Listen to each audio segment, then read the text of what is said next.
it is my privilege to introduce our panel to you, comprising Ms. Aruna Roy, Mr. Shankar Singh, and Mr. Nikhil Dev.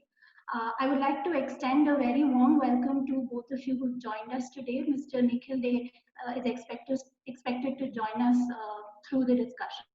So many thanks for being with us, Aruna ma'am and Shankar sir. I'm just going to quickly introduce Aruna Roy ma'am to us. She is a social activist and a co-founder of the Mazdoor Kisan Shakti Sangathan, which has been credited for leading several important campaigns to secure the rights of the marginalized, such as the right to food, right to equal wages, the right to work, and also for spearheading the national campaign for the right to information. Ms. Roy received the prestigious Raman Magsaysay Award for Community Leadership in the year 2000. She also received the Lal Bahadur Shastri National Award for Excellence in Public Administration, Academia and Management. Thank you for being with us, ma'am. We also have with us Mr. Shankar Singh, who is a social activist and founding member of MKSS. Acknowledged to be one of India's leading figures in people's theatre, he's combined over 2 decades of activism with the power of people's communication through street theatre, puppetry, song and drama to strengthen the voice of the poor. Over the years, Mr. Singh has invaluably contributed to social justice movements by conveying complex political and social ideas to the common people and helped them realize their rights. As a part of his fight against injustice, corruption, and oppression, he led the Jan Sunwai campaign, which allowed the public to know of critical information about their entitlements. And these campaigns eventually evolved into the movement for the right to information law. So thank you so much, sir, for being with us. Before we move to our presentations, I would quickly like to tell you what the structure for today's discussion would be. The first 60 minutes will be the addresses by our 3 speakers, and the next 60 minutes will be devoted for interaction with the audience. So with that, I suppose we are ready to begin. I'd like to invite Ms. Aruna Roy to kindly begin her address. Ma'am, you're on mute. I'm just going to try and unmute you. Thank you very much. Now I've unmuted myself. Thanks very much indeed for inviting us all to be with you. मैं हिंदी अंग्रेजी mixture में बात करती हूँ so that Shankar can also understand. He understands English, but still थोड़ा बहुत Hindi mix कर रही हूँ. We are very happy to be with you, and how we have formatted it is that Shankar एक कहानी बताएगा. He'll tell you a story, and then after that I will offer a kind of corollary and analysis or a follow-up to what happened, and then Shankar will tell us another story, and then Nikhil will end the conversation with you all. So मैं शंकर को आमंत्रित करती हूँ कि वो बेरुनाथ और sons की कहानी बताए. But before he begins that, let me just go through very quickly a few introductory remarks. We all believe that we are all islands. हम सोचते हैं कि हम अकेले हैं, but in fact in society we are part of a large community of beings, and it's a fallacy that very many people who go into act as activists, हम भी ये सोचते हैं कि we are the only ones, कि हमसे सब कुछ हो जाएगा. But actually people live in a mesh of various influences and pressures. And that's why the Constitution becomes a very important and valid document, because it takes care of all of us as citizens, and including activism, the lawyer community, the judge and the judicial community. It also encompasses the executive, which is the legislature, and the bureaucracy. It looks at a complete facet of everything that happens to make this country run. So in the interface between a poor person who has a complaint and उसकी बात सुनते सुनते, उस अर्जी को सुनते सुनते, what happens when you have the capacity to relate the specific to the large? छोटी बात बड़ी बात कैसे बनती है? So if you look at the process in which this intent of the MKSS, because the MKSS went there with every intention of a community organization, of a political organization, of a social organization that would give birth to processes through which all these constitutional rights could be realized. But that can't be done alone. It has to be done in a community of beings. So Shankar will talk about Berunath and Sons, and then I will talk about the complexity of the issue and how the skeins were taken out, how the threads were taken out, and how these threads got interwoven into a tapestry which later became the right to information. तो मैं शंकर को आमंत्रित करती हूँ कि Shankar, भैरूनाथन company की कहानी आप बताएं, उसके बाद मैं उसके विश्लेषण या उससे जो समझ बनी उसके ऊपर अंग्रेजी में बात करूंगी. हमारे सुनने वाले में बहुत सारे लोग अंग्रेजी समझते हैं और हिंदी भी समझते हैं, मगर कुछ लोग शायद हिंदी नहीं समझते हैं. तो आप अपना कहानी बताएं, फिर उसके बाद हम लोग आगे.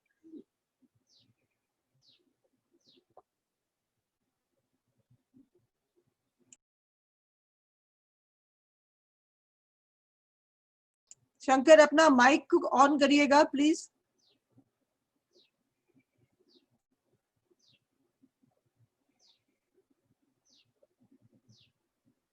हेलो, हाँ, सुनाई दे रहा है? हाँ, सुनाई दे रहा है. चलिए.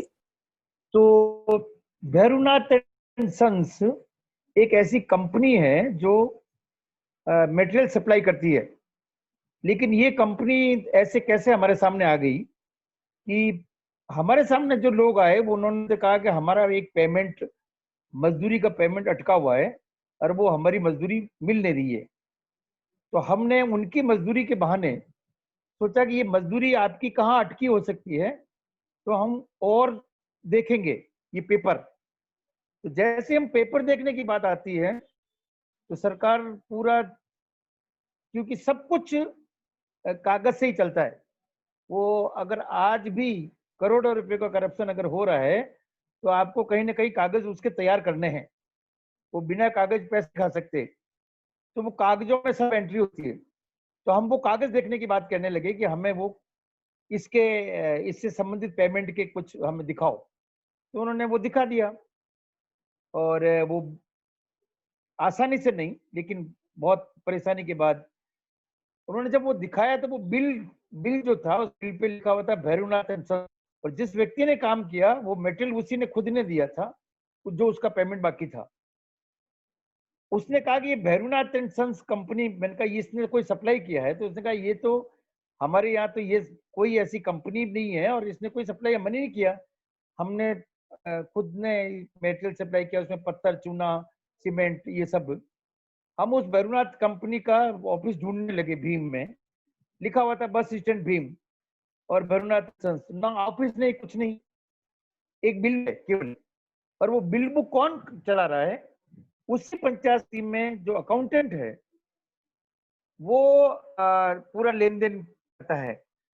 तो वो अकाउंटेंट ने भैरूनाथ एंड सन्स कंपनी अपनी पत्नी के नाम से, उसने खुद ने ही एक कंपनी बना दी, उसकी बिल बुक छपा दी.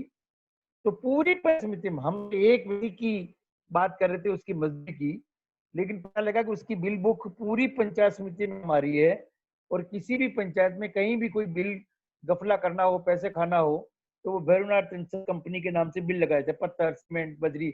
ना तो वो सामान दे रहा था, ना उसकी कोई कंपनी थी, ना उसको कोई गोदाम था, ना वो खरीदता है, ना वो बेचता है, केवल बिल तैयार करता है. तो ये जब समझ में आया तो पता लगा कि इसका जो ओनर है, इसका मालिक है, जो अकाउंटेंट बैठता है ऑफिस में, वो बीडीओ साहब का भांजा है और उसकी पत्नी के नाम से ये कंपनी चला रही है. तो करीब 33 लाख का घोटाला, गबन, उस समय पता लगा जब ये पंचायत समिति के सामने हम ये बातचीत कर रहे थे कि ये पेमेंट कहाँ अटक जाता है. तो ये जो कागजों का जो खेल है, ये कागजों का खेल, जब तक वो कागज बाहर नहीं आए तब तक आपको और हमको कुछ समझ में नहीं आता कि अंदर क्या होता है, क्योंकि सारा गफला कागज तैयार करके ही करते हैं. तो ये एक उदाहरण मैंने आपको भैरूनाथ सन्स का बताया, जो अरुणा और डिटेल में इसको और बता देगी आपको.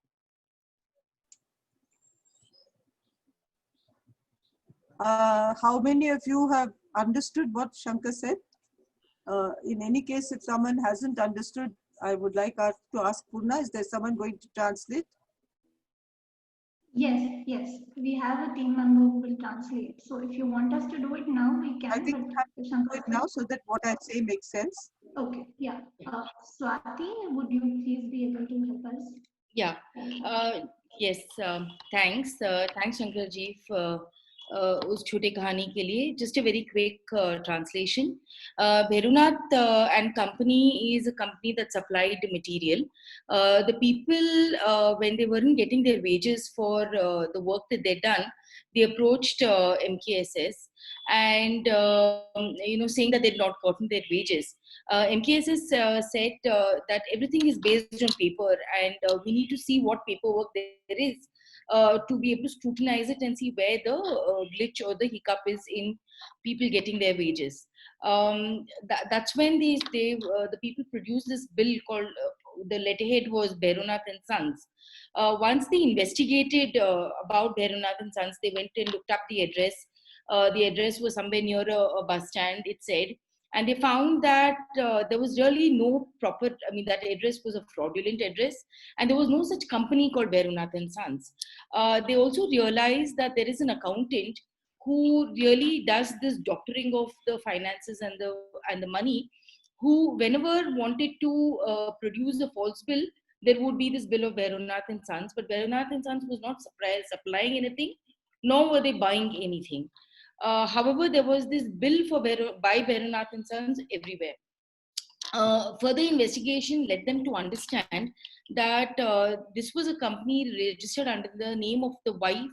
The BDO's nephew's wife was the documented owner of this company, and this was a game of paper that was played by the BDO and the accountant and other officials over there. To build up this kind of fraudulent paperwork. When they investigated further, they found that up to 33 lakhs of such, for fraudulent transactions had taken place using Bhairunnath and Sons, receipts and paperwork.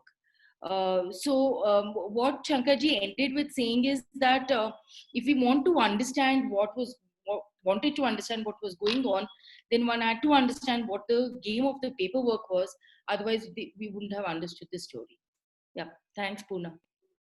Thank you, Swati. Arunama? Thank you very much, Swati, for that very excellent translation.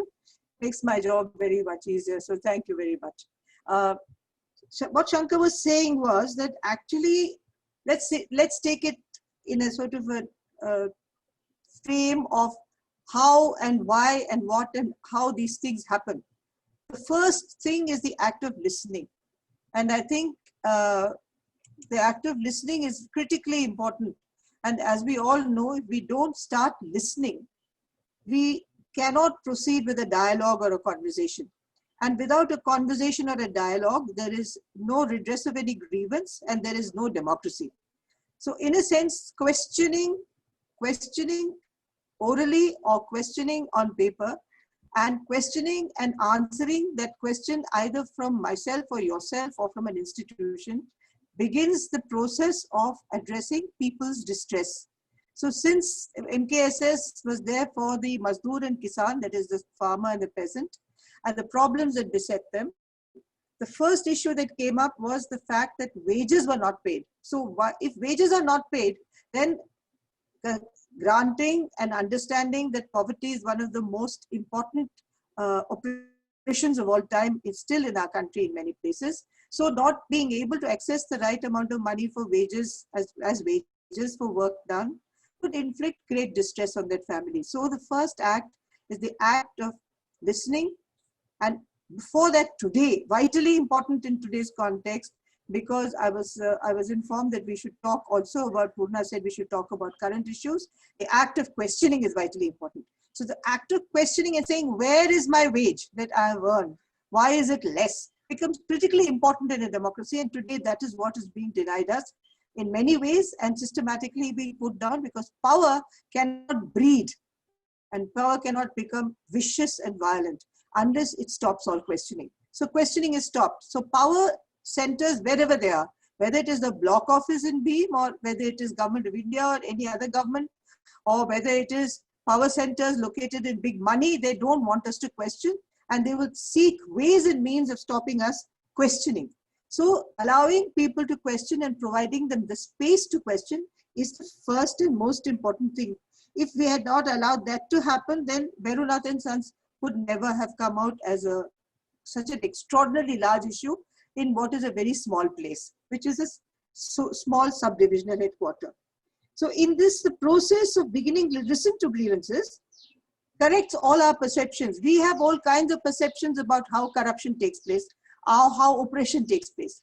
But to understand those details, and these details are critically important in any fight, because to quote the British British who left us, they said the devil lies in the details. And actually it is in the details that you can really fight a battle for empowerment, fight a battle against corruption, fight a battle against oppression, because it's finally in those fine lines, in the fine print, that your destiny is decided.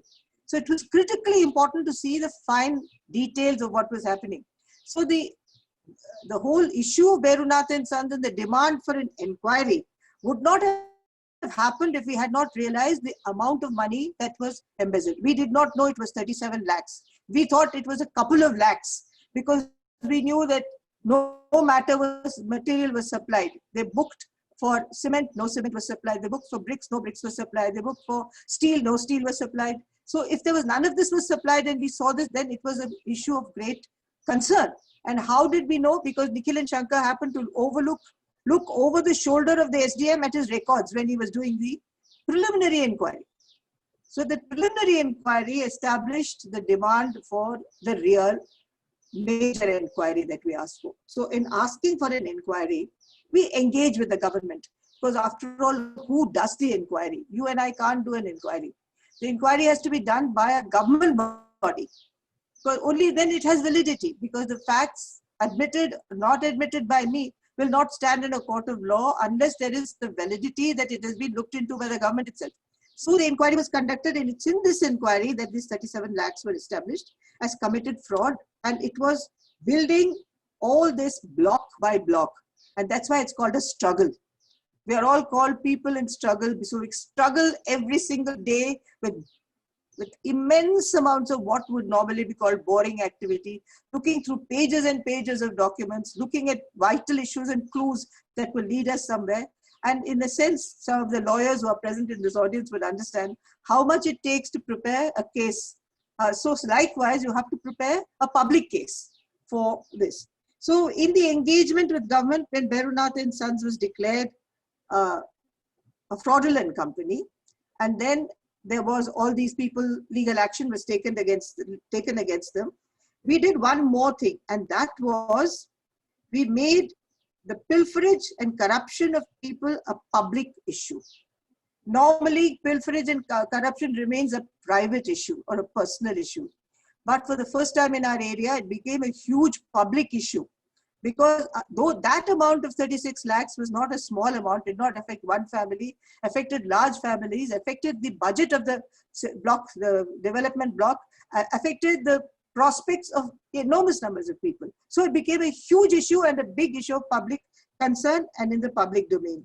In that, Bhairu Nath actually began for us too an educational process of how important the details were and how important engagement was. So what are the steps? We have first the struggle, and after the struggle, we have either advocacy or engagement. Advocacy, if we had gone and pleaded with somebody or gone and confronted somebody with something, would have been advocacy. But in this case, the advocacy took the scope of an engagement, so that we forced this advocacy, forced the local administration to conduct an inquiry. What happened after a series of such inquiries, we started wanting information. And in a moment of weakness, an acting BDO who was in the IAS training gave us access to his documents in his block. We accessed those documents and he asked Shankar to copy it with a pencil. He said, I can't let you copy. I can only give you this if you copy it with a pencil. So Shankar took a pencil and pieces of paper and came out, and what became a historic first public hearing or Jan Sunwai was on the 2nd of December 1994 in a village called Kotkirana, where we disclosed extraordinary things. For instance, dead people's names on the muster rolls. For instance, buildings declared completed with no roof, no windows, no doors, no flooring. but declared complete. And in front of an audience of 1,500 people who had gathered there, despite the extraordinary amount of threats given to them that if they came and attended that public hearing, they would be physically violated. So once that became, we had a huge campaign for transparency and accountability. And what happened then? So we were still now operating at the level of tehsil subdivisions, maybe part of 4 or 5 districts. But when this information became known that we were demanding public inquiry and public audit, what is the difference between a government audit and a public audit or a social audit? Government audit just looks at the records and the bills and vouchers. But a social audit or a public audit looks at actually what has been delivered to the people in terms of material gains. So when you see all these dead people's names on a must roll, or you see an incomplete building being booked, then we wanted public audit everywhere. This put up the backs of what are called Panchayat secretaries, Gram Sevaks in Rajasthan. And the Gram Sevaks Sangh went on a huge strike all over Rajasthan, saying that they will not give information to anyone but the audit party, and they were not bound to give their information to share it with people. So this became a state issue.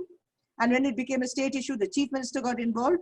And at that point, we demanded that we get the right to information and transparency of accounts. He was stopped from entering all the villages where he went to canvass for panchayat votes. And every panchayat he was said, disclose or don't ask for votes in our area. So he decided that he had to make a statement. He made a statement saying that we will give transparency of accounts of bills, vouchers, and must rolls to people who ask for us under the Panchayat Act.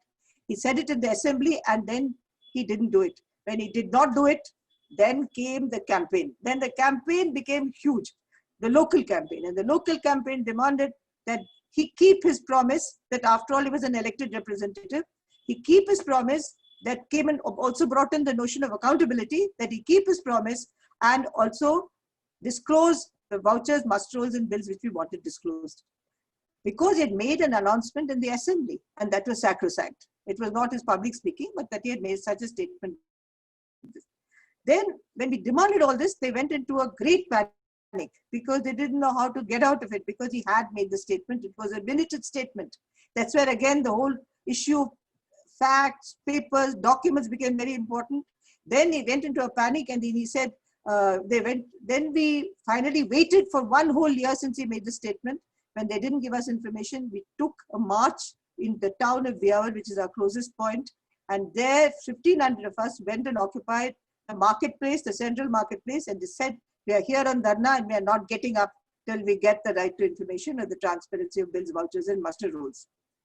That began real panic. But then we had to go back into a struggle mode again, because we had to go back into villages, we had to consult with people, we had to again campaign, we had to ask everyone, every family in 300-400 villages had to sustain this dharna. So they said they would give us 4 kilos of grain each. They said they would give us 5-6 days from each family to stay in the dharna, so that the dharna was always peopled and there was always information from the roots coming out at the dharna about how they suffered because of lack of information. And we ate up 20 quintals of grain. We sat for 40 days, and at the end of which, before which, all of this, the government was involved. As we were sitting on the dharna, the cabinet in Jaipur went into an emergency meeting, and they sent us a message saying, don't sit. We will give you the right to information. But we said, no, see the piece of paper, fax it to the STM. We will have a look at what you promised before we get up. We know what false promises are made, how false promises are made by the government, and they want to just stop people from struggling for their rights.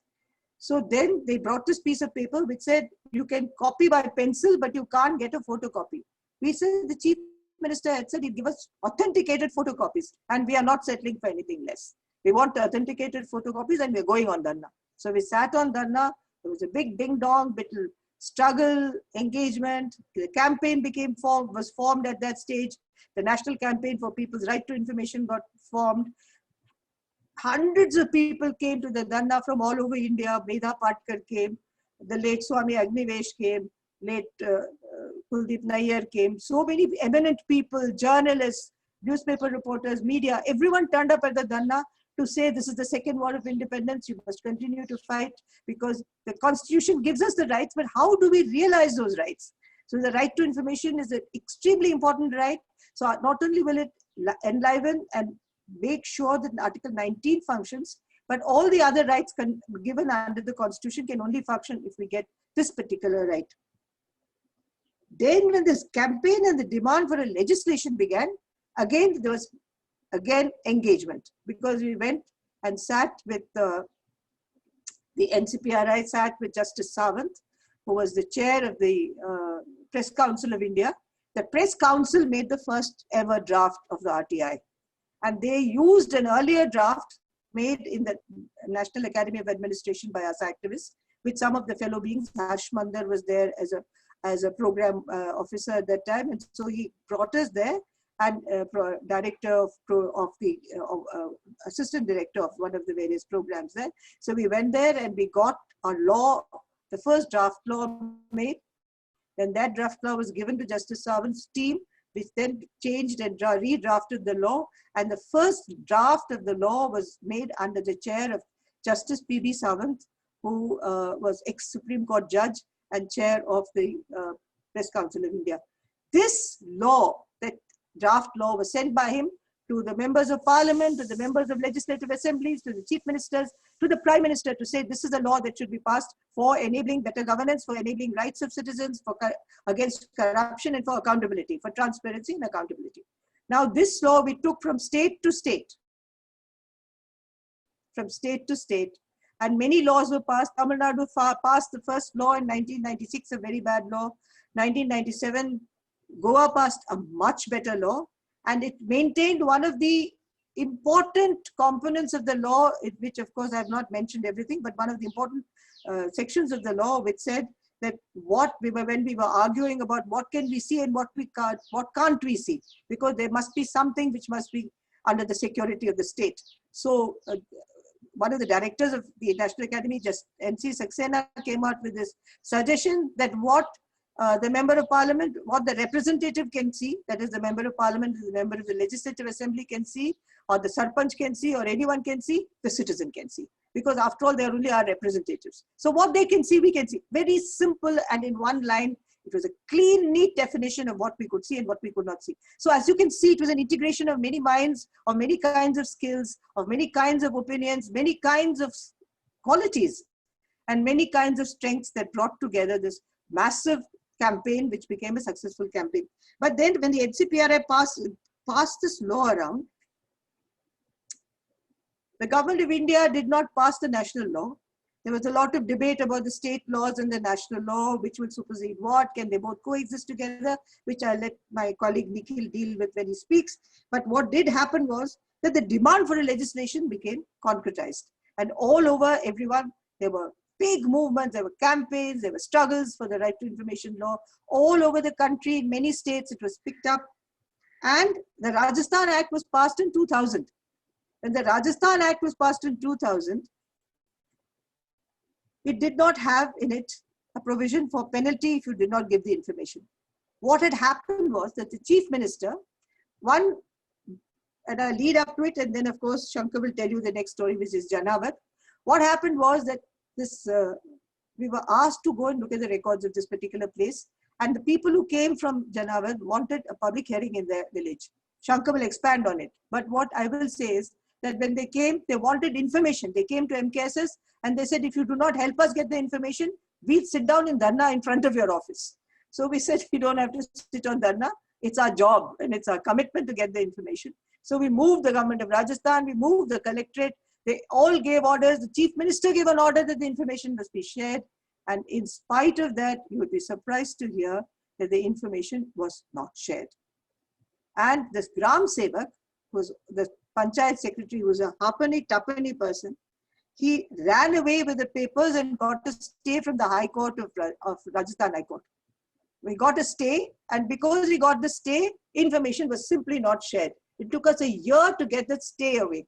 And I will preempt what Nikhil or Shankar will say, but just say one thing and I'll hand it over to Shankar, that what happened when we were fighting for the law in 2005, when they said no penalty, when Manmohan Singh ji said no penalty, because it is an affront to my bureaucracy that to impose a penalty on a senior public servant, we said, if you do not give us a law, you give us a law, give it to us with penalty, or else you don't want any law. And in the whole standing committee and everywhere, Janawat was quoted. But for 1 year, we could not get the information because we could not access the, they would not allow us to take the information. There was no penalty on the acting, on the officer acting who had to give us for the information. So it became an important component. So Janawat actually contributed to the law in terms of imposing that penalty of 30 days, after 30 days of non-compliance. So there is always a dialectic between struggle, advocacy and engagement, campaign, and finally the movement, which grew so big in India that today, when between the 60 to 80 lakh users, I hardly know personally, even 1,000 or 1,500, say 2,000, stretch your imagination, 10,000. Beyond that, I know nobody else. But that's what a movement is, and it became a huge movement. So मैं शंकर को request करूँगी कि वो जनावत की कहानी बताएं, and after we hear the story of Janawat, I request Nikhil to take it further. Shankar, Janawat की कहानी. जी जी. तो जनावत एक ऐसा एक तरह से माइलस्टोन बना कि भ्रष्टाचार कैसे कैसे किया जा सकता है, क्योंकि जब आपको ये पता हो कि मुझे ये कागज किसी को दिखाना नहीं और दिखाना है तो अपने उन्हीं लोगों को दिखाना है जो उनके साथ सांठगांठ या आपस में तालमेल बैठा हुआ है, तब उस कागज में आप कुछ भी कर सकते हो. तो अगर हम भैरूनाथ सन्स कंपनी की बात करें कि वहां जहाँ केवल कागज कंपनी काम कर रही थी, तो ये इंफॉर्मेशन जनावत की मिलने के बाद, जो अरुणा ने बताया कि 1 साल की लंबी मशक्कत के बाद में वहां पे पेपर मिले और उनको हमने एक टेस्ट केस किया. तो एमकेएसएस को हम ये कह सकते हैं कि एक लैब, एक टेस्टिंग लैब जैसे होती है ना, उस तरह से है कि हम स्ट्रगल कर रहे हैं, बात कर रहे हैं, लेकिन हम यहाँ उसको टेस्ट भी कर रहे हैं. तो हम गांव में जाके उसकी वो पूरी कहानी को देखते हैं, जांचते हैं, परखते हैं. तो हम हमारे हाथ में कागज थे, हम गांव में लोगों के बीच में जाके उन कागजों को हम दिखा रहे थे. तो पहला हमने ये कहा था कि ये आप एक वॉल पेंटिंग पे लिखो कि इस पंचायत में कितने काम आपने करवाए, काम का नाम लिखो, कौन से साल करवाया, किस योजना से करवाया और उस पे कितने पैसे सैंक्शन थे और कितना आपने खर्च किए और काम की हालत अभी क्या है, वो पूरा है अधूरा है. ये पूरे राजस्थान में ये बोर्ड बनवाने के लिए हमने सरकार के ऊपर दबाव बनाया. तो उन्होंने ऑर्डर पास किए कि हाँ सब जगह बन गए हैं. जब जनावत में नहीं बना तो वहां लोगों ने हमें बताया कि यहाँ तो बना ही नहीं है, तो हमने और दबाव डाला कि आप कह रहे हो कि बना नहीं, बना रहे हैं लेकिन यहाँ तो बना ही नहीं है. और जब वो बना तब गांव वाले लोग हमारे पास आए, उन्होंने कहा कि जो कामों के नाम उस बोर्ड के ऊपर लिखे हुए हैं वो काम मौके पे नहीं है. तो जो 10 काम लिखे हैं उसमें से 4 काम ऐसे हैं जो काम हुआ ही नहीं है और काम तो लिखा हुआ, पैसे भी खर्च करना बताया है. तो हमने कहा इनकी अब डिटेल मांगेंगे. तो जैसे ही उसकी डिटेल मांगी तो अगले दिन वो डिटेल, इधर तो डिटेल मांग रहे हो आप, और अगले दिन उनको वापस पोत दिया. पोत के उन्होंने नए नाम लिख दिए. तो गांव वाले वापस आए हमारे पास, उन्होंने कहा कि ये तो वो वाले जो नाम लिखे वो तो उन्होंने हटा दिया और अभी नए नाम लिखे हैं, लेकिन नए लिखे हैं उसमें 8 काम ऐसे हैं जो मौके पे नहीं है. तब हमें समझ में आ गया कि यहाँ बहुत बड़ा गफला है, क्योंकि यहाँ बार बार ये नाम भी लिख रहे हैं और वो काम नहीं हो रहा है. तो वो कागज निकालने के लिए वो कागज प्रयास हुआ, वो कागज हाथ में आए और उसके बाद जाके हमने वो काम देखे. तो मैं आपको कुछ 2-3 काम का उदाहरण बताता हूँ कि उनको जब कागज ही तैयार करना है तो उन्होंने एक बिल्डिंग बनाई और उस बिल्डिंग के ऊपर पेपर तैयार करते गए. वो एक ही बिल्डिंग है, उस बिल्डिंग का बरामदा एक बरामदा है एक, और उसमें 5 कमरे हैं और उस बिल्डिंग पे उन्होंने पेपर तैयार किया 1 साल कि ये पंचायत भवन है. अगले साल उसी बिल्डिंग के ऊपर पेपर तैयार किए कि ये उप स्वास्थ्य केंद्र है और तीसरे साल उसी बिल्डिंग पे उन्होंने पेपर तैयार किए कि पशु चिकित्सालय भी यही है. अब हम जब 3 बिल्डिंग ढूंढ रहे हैं तो हम 3 बिल्डिंग नहीं मिली, वो एक ही बिल्डिंग है. और जब ये सब चल रहा था तो उनको समझ में आया कि क्या करें, तो अब 3 दिखाना है. तो उन्होंने उस बरामदे के बीच में एक ईंट की दीवार लगा दी और ईंट की दीवार लगा के 3 कमरे एक तरफ हो गए, 2 कमरे एक तरफ हो गए. और उनको लगा कि ये एक तो ग्राम पंचायत भवन हो जाएगा और दूसरा उप स्वास्थ्य केंद्र बन जाएगा। लेकिन तीसरा और दिखाना है, तो तीसरा क्या करें? तो उन्होंने सोचा कि चलो तीसरा एक ढांचा, रातों रात दिन काम करके उसके छत के ऊपर एक कमरा और बनाया, और छत के कमरे बना के उसके ऊपर लिख दिया पशु चिकित्सालय। तो हमारे साथ में जो घूम रहे थे, वो सोमिया उसमें साथ थी, वो उसने कहा कि भैया ये ऊपर वाली बिल्डिंग कौन बना रहे हैं? कि इस पुराने वाले सरपंच साहब बना रहे हैं। और उसके ऊपर जब पशु चिकित्सालय लिखा हुआ तो उन्होंने कहा कि ये जानवर ऊपर चढ़ेंगे कैसे? तो उसने सरपंच को कहा होगा कि वो आए MKSS के, और वो कह रहे थे कि इसको जानवर कैसे चढ़ेंगे। तो अगले दिन वो ऊपर वाला बोर्ड लगा दिया और नीचे वाला बोर्ड ऊपर लगा दिया। तब हमें समझ में आया कि ये तो इतना बड़ा घपला है कि ये कहीं भी कुछ भी कर सकते हैं। ऐसा ही एक एनीकट बनाया, चेक डैम। तो वो एक चेक डैम बनाया, लेकिन उस चेक डैम को तीन बार उसके ऊपर पेपर तैयार किए। और जब उनको दिखाने का नंबर आया, जब वो जांच चल रही थी, तो दिखाने की नौबत आई, तो उसमें एक ही जगह को दिखाने के लिए, एक एनीकट को दिखाने के लिए 3 अलग रास्तों से वो जेईएन लेके आ रहे हैं। पहले वाला जेईएन ला रहा है एक तरफ से, दूसरे वाला जेईएन उसी जगह आ रहा है लेकिन रास्ता दूसरा है, तीसरे वाला जेईएन आ रहा है लेकिन तीसरे रास्ते से लेके आ रहा है। तो हमने कहा आप एक ही चीज को बार बार क्यों दिखा रहे हो? कि नहीं ये तो मैंने बनाया। तो मैंने कहा इससे पहले वाला जेईएन कह के गया उसने मैंने बनाया।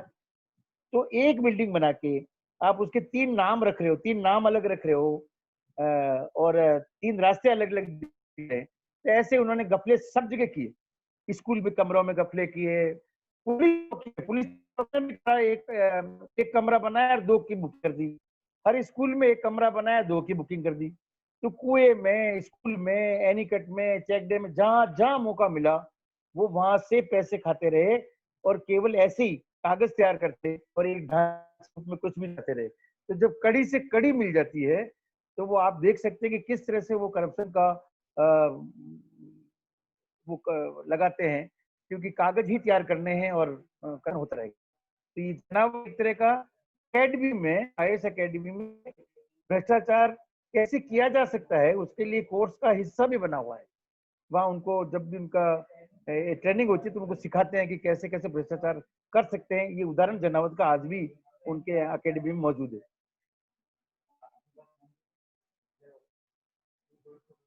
हाँ, hello, can we ask for a translation now, please? Yeah. Okay. So, बहुत शुक्रिया Shankar ji. It's a very interesting story of a place called Janavad in Rajasthan, where Shankar ji said it's a milestone on what all forms of corruption can take place. It's also an example of how the government, when they don't want to show the paper to the people who are asking the questions, but would be willing to share that with people that they're colluding with.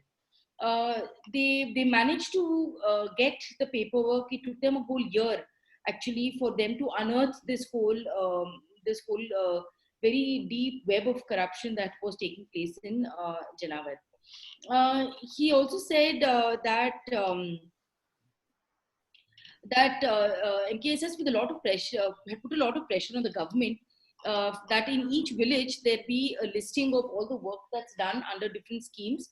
What is the work, how much money was allocated, how much money was spent, and under which scheme that particular infrastructure work had happened. The government agreed, and it was put in different villages, but it was not put up in this village called Janavad. Again, there was a lot of pressure on the government to get it done over there. And when they did put it up, the people of Janavad approached MKSS and said that out of 10 things listed over there, 4 were just not there on the ground. They just didn't exist. So the MKSS and the people then went ahead and put more pressure on the government to asking what getting putting requests for paperwork on those 4 projects which weren't implemented actually. And instead, overnight, they changed the listing that was printed on the board. They replaced those 4 with others. And then they found that among the others that were added, there were again a large number of them, according to Shankarji, 8 of them, which were again not on the ground and they were just on the board. Again, they investigated, that. So they kept, they realized that this is some kind of conspiracy where MKSS was investigating projects that the government claimed to have done, and then the government was changing the name, on the board. And this is what they found. And Shankarji gives 2-3 examples. They saw that one building was built, and it was actually mentioned, the same building was mentioned in 3 different projects. So first they said that it was a panchayat building, then they said the same thing was a sub-health center, then they said the same building was a veterinary clinic. So there was one building, but there were 3, the expenses for this one building were booked under 3 different projects. And when again the pressure continued from MKSS, and there was demand about show us the paperwork for 3 different buildings and show us the 3 different buildings on the ground, what the block development officers did was that, so this was a corridor in 5 rooms. They put a brick wall in the corridor, so there was 3 rooms on one side and 2 rooms on the other side. One was a panchayat bhavan, the other was the health center. And but then they figured they needed a third because there was the veterinary clinic, and they built a room on top and called it the veterinary clinic. And when one of the comrades of MKSS was walking past, she said, "But how are animals going to come up and climb up to the clinic?" They overnight exchanged the board. So they put the veterinary board down and they took the health center board on top. So this is the kind of ridiculous games that the government was playing in trying to hide the corruption that was happening. The other example was of a check dam that was given, where one check dam was presented as part of 3 projects. And each project showed a different route to the same check dam, and they had 3 different names as well. So what Shankarji said was, this happened with schools, this happened with police chowkis, this happened with every structure that was built by the government. There was one structure built among different projects. And what Shankarji said is that once you start digging and then you make one link to another, and that's how you really unearth this entire corruption that was going on the ground there. And he ended with saying that in the IAS Academy, in fact, Janawat is like a case study on how corruption can be done. So it's a milestone that MKSS kind of unearthed. The important point I think Shankarji made early on was that Janawat came out, they got to know Janawat because there was the struggle on the one hand, and they were testing the outcomes of the struggle on the other. So this was going hand in hand. While they were struggling for right to information with the government, they were implementing whatever they were getting out of the government on the ground, and that fed back into the campaign itself, is what Shankarji said. Thank you. Thank you, Swati. Thank you so much. If I'm not mistaken, Mr. Day is going to be addressing us right now. Am I right? Can I just yes. Then I just call Nikhil. Yeah. Sure. So there was a question which said, how do you mobilize people? So Janawat is a very good example. If you put information out on what actually really is happening within any system, it is the biggest mobilizer, because you see that your name has been there. I mean, we've also now got in Manrega, we've got lists of people with their job card numbers and how many days they've been paid. It's very difficult to confuse or to tell lies to people when you're up there in the public domain speaking to them. So in the case of Janawat, as soon as the board was up, we didn't need to go house to house to mobilize people. The way corruption had taken place was there on the board for people to see, and they knew that there were ghost works. They didn't need to be told that there are ghost works. They knew there was no veterinary hospital. They knew that one building was built 3 times. They knew the one well was dug certain number of feet and then built 3 times. They knew everything. They know it, but they didn't have a platform and they didn't have a way of coming out to express it. When they saw that government itself had a news board outside, or if anyone else had gone and put an information board outside and shared the information, it would have been it became a very good way of mobilizing. So mobilization requires an understanding where the I and us sort of integrate, where you feel that in the us there is an I, because my self-interest is somehow linked to a community or a collective interest. If that understanding comes once, you can have that person in a campaign for years, because they then understand that campaigning for something is also for one's own personal interest, but one's personal interest is in any case wedded to the larger campaign in a way in which there can be no division. And that's the consciousness we are now lacking. Whenever somebody is being put away, we now think that individual is going away. We are not realizing that by incarcerating individuals, actually we are being incarcerated, because our values are being devastated and our rights are being destroyed. If we understood it today, then there would be a much bigger uproar for rights and for protection of democracy than there is today. And that's where I think the Right to Information campaign really succeeded in an extremely important manner. Now I call Nikhil. Nikhil will speak and I will conclude after Nikhil has spoken. So I invite Nikhil. Nikhil.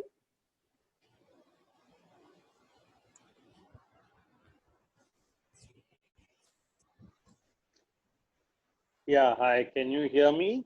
Am I audible, or is the voice sound okay? Yes, sir. If the sound is not okay, I'll try and switch off my video maybe. Yeah, I'm okay. Yeah, Okay. yeah, you are. So if my sound goes, then do let me know.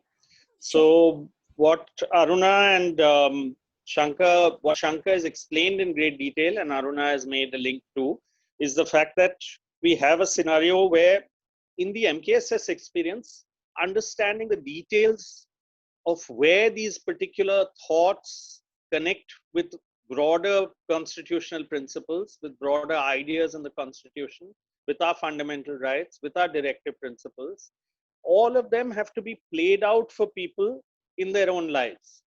So whether it was Janavad or whether it was Bhairunath and Sons, whether it is an issue of corruption or whether it's an issue of your right to employment or your right to wages or your right to development and a hospital, all those things are actually where people lead their lives, and that's where they can connect to these constitutional issues. Now, the right to information, obviously, all of us know, connects with Article 19(1)(a) of the Constitution of freedom of expression. That's something the courts had said also. But when people started fighting for their rights, when they fought for their wages, when they fought for having a check dam, when they fought for their Panchayat Bhavan or a veterinary hospital, they actually brought a new formulation of the Constitution, something that's been recognized even in the Delhi High Court judgment, which talked about where it mentions the MKSS and the Indian Right to Information struggle, as it's not just Article 19(1)(a), but it is actually also the right to life. That's why one of the slogans is, and Article 21. So one of the slogans of the MKSS campaign is "Hum janenge, hum jiyenge," the right to know, the right to live. Because if I know, then I can get my wage. If I know, then I can get my rations. If I know, then I can get my food or my medicines from the hospital. Similarly, the concepts of what are in our directive principles in the Constitution, those have also, and later on we'll talk about those in more detail, but I'll very quickly now go through the right to information as a law.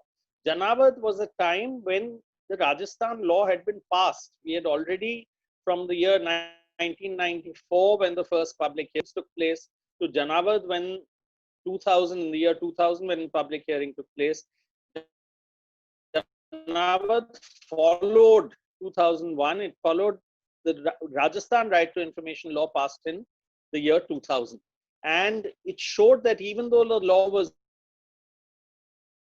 there, actually you couldn't. Finally took an order from the chief minister to the district collector, and even then they ran away with the document. So we had lessons all along from each one of these state laws about what was needed, and that's why the right to information was a people's law.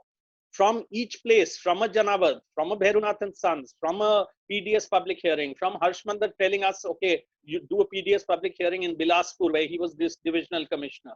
We learned lessons and we put those into the law, and not just us. Like that, people had started fighting for the law in Karnataka, in Maharashtra, in Delhi, in other places.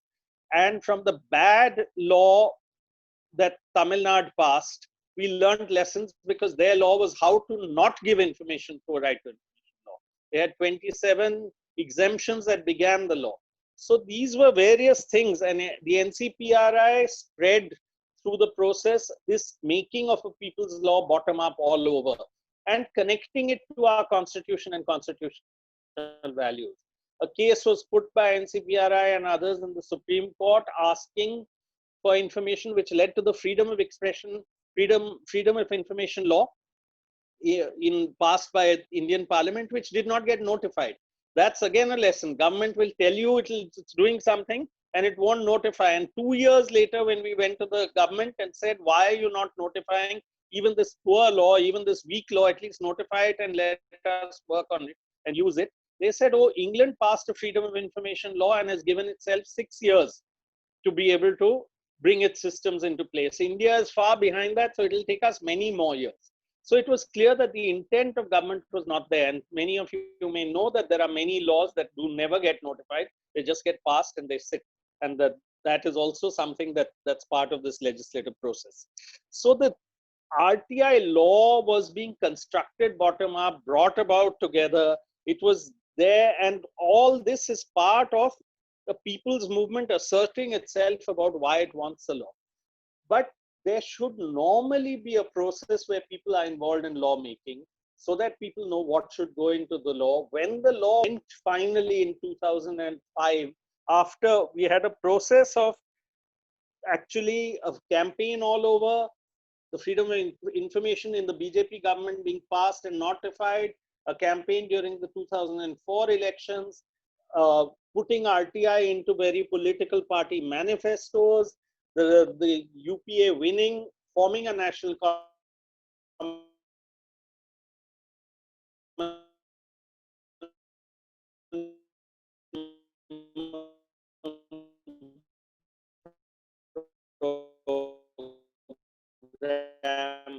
and based on that was in a pre-legislative consultative process. I'll hand over to Aruna and then I'll come back for how this whole process of lawmaking also applies to other places. To pick up from where Nikhil left off, we had lobbied with all the political parties for the law.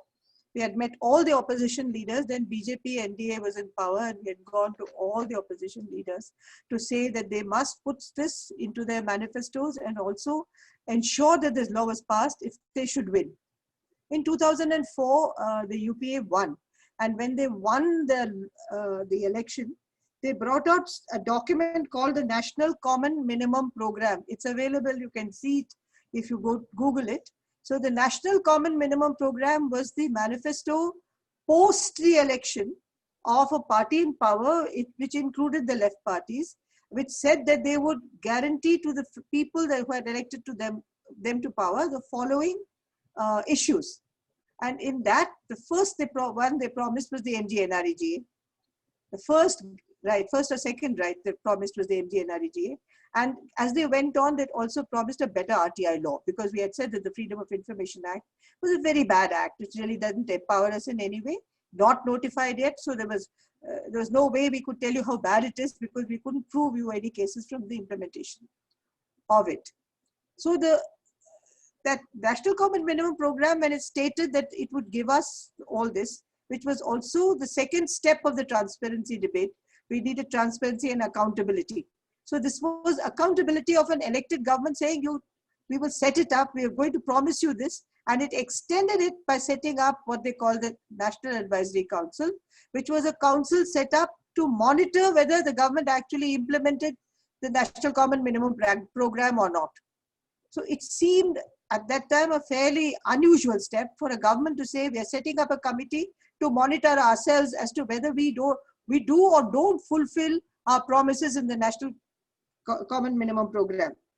Into that NAC, they invited many people, out of whom there was John Reyes, there was me, there was NC Saxena, who were people outside of government, then there were members of the parliament, then there were people from the planning commission, there was an assorted number of people from industry. It was an assorted group. So this notion that is propagated that it was just activists who were there in NAC is not entirely correct. It's factually wrong. They were activists, but probably because activists were always treated like non-existent members of civil society, the fact that we were included in civil society created such a huge public image of ourselves. I don't know. Anyway, in that we really fashioned out, we had already drafted out the RTI Act quite systematically, with numbers of people involved in it, with civil society groups, with lawyers, with teachers, with researchers, with so many people that we took to the meeting itself a prepared law. So while people went there with just a pen and paper and what they had to write or probably talk about, Jean went with the MGNREGA bundle and I went with the RTI bundle, and we entered the room armed with these two drafts. So we tabled them as the first two laws to be considered under this National Common Minimum Program. We said, here we are. We have a draft RTI law and we have a draft NREGA law. And please take these up as the first issues. So it was a kind of a coup, if you like, that we went in this manner.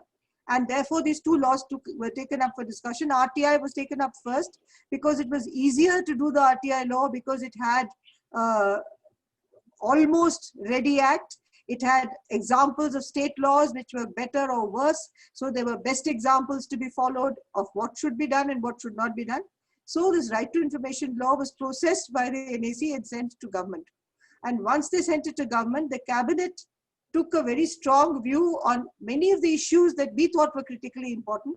They wanted to weaken the law. They substantially weakened the law and they sent it to Parliament. But when they sent it to Parliament, it went to the standing committee. And we went before the standing committee and deposed. And I'm going to give the floor to Nikhil now to take up from what happened in the standing committee and thereby what happened to the law. But before I do that, I just want to add one line that the much maligned NAC, National Advisory Council, which has come in for so much vilification, was an institution that did not have the validity of a statutory organization or a constitutional elected body. But though it was set up for this purpose, and one can raise many questions about the nature of it being set up, what it did actually was very salutary.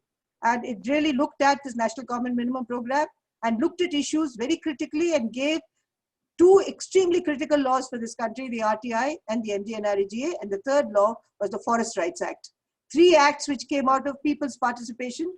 The forest rights people were also ready with their bill. They went and sat with the members of the government and drafted their final bill. So these three laws came out of this, and I'll leave now, I'll hand it over to Nikhil to take it forward. Yeah, thanks a lot, Aruna. So about another 7-8 minutes. No, you have about 10 minutes. 10 we minutes.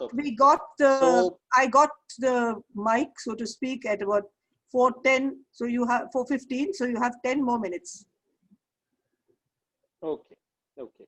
So I want to take off from where two things that Aruna has said. One is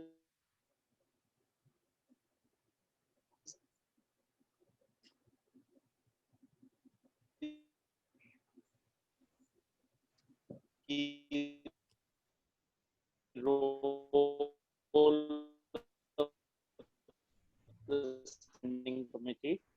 By these movements were actually finally better crafted by people's movements. Is my sound not okay? Do let me know, because anyway.